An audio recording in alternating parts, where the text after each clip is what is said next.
E KYC करून आलेला आहे. याच्या आधीचे हप्ते भेटले, पण आता जर ई केवायसी झालं नाही तर तुमचे हप्ता जो आहे जमा होणार नाही.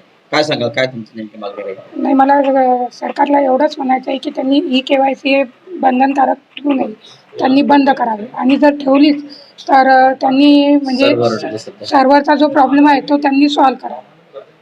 तुम्हाला यापूर्वी सगळे हप्ते मिळालेले आहे? हो, यापूर्वी मिळाले. काय नाव तुमचं? तृप्ती पोवनकर, अमरावती. मला सांगा, तुम्ही लाडकी बहीण योजनेचा लाभ घेता, काय तुमचं नाव आहे आणि आता ई केवायसी करायला काय तुम्हाला त्रास होतो? मी पपिता बादशे अमरावती इथून बोलत आहे.